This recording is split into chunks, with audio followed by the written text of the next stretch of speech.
Ever quit gambling and find yourself obsessing over it more than when you were actually doing it? You're at work, thinking about the bets you could be placing. You're in bed, calculating odds you're never going to play. You're driving, replaying every near miss like it just happened. You're not weak. You're not failing. Your brain is stuck in the most powerful addiction loop ever discovered by neuroscience. Here's what's happening. Gambling creates what's called a variable reward schedule. This is the single most addictive behavioral pattern that exists. It's more addictive than constant rewards, more addictive than no rewards, because your brain never knows when the next win is coming. And that uncertainty, that's what keeps your brain locked in. But here's what makes gambling different from every other addiction. The near misses. When you almost win, when you were one number away, when you had the right cards but wrong timing.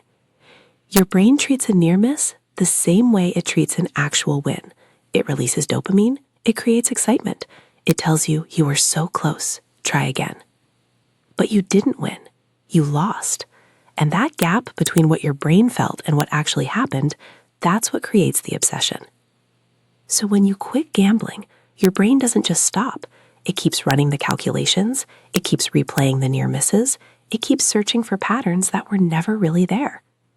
Because your brain learned that thinking about gambling gives it the same dopamine hit as almost winning. And here's what makes it worse. Your brain doesn't remember all the times you lost. It remembers the wins and the near misses. You could have lost 1,000 times, but your brain is replaying the 3 times you almost hit the jackpot, over and over and over again. This isn't memory, it's compulsion. So when you're lying in bed at night, calculating odds you're never going to play, when you're at work, checking scores for games you didn't bet on, when you're walking past a casino and your heart starts racing, this isn't you wanting to gamble. This is your brain trying to get the dopamine it's been trained to chase. You're not thinking about gambling because you miss it. You're thinking about it because your brain is addicted to the uncertainty. And when you remove the behavior, the thoughts become even louder because your brain is desperate to get back to the pattern it knows. Here's the timeline. Week 1. Intrusive thoughts are constant. You're thinking about gambling every few minutes. Your brain is in full withdrawal. Weeks 2 to 4. This is the peak. Thoughts are obsessive. You might dream about gambling. You might wake up calculating odds. This is the hardest phase. Months 2 to 3. Thoughts start to fade. They're still there, but less frequent, less intense. Your brain is slowly letting go of the pattern it was trained on. Months 4 to 6. Intrusive thoughts become occasional. You might think about it once a day, then once a week, then not at all for stretches of time. What helps during the obsessive thought phase? Expect the thoughts. When you know they're part of withdrawal, they lose some of their power. Don't fight them. The more you try to suppress the thoughts, the stronger they become. Acknowledge them and let them pass. Replace the pattern.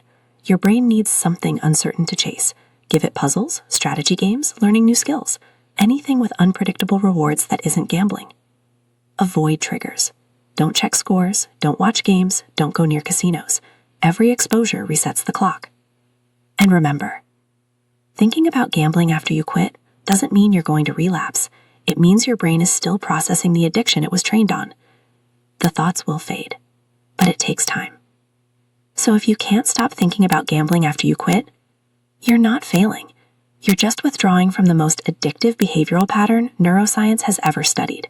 And every day you don't act on those thoughts is a day your brain gets closer to letting go. Subscribe for more talk on mental health.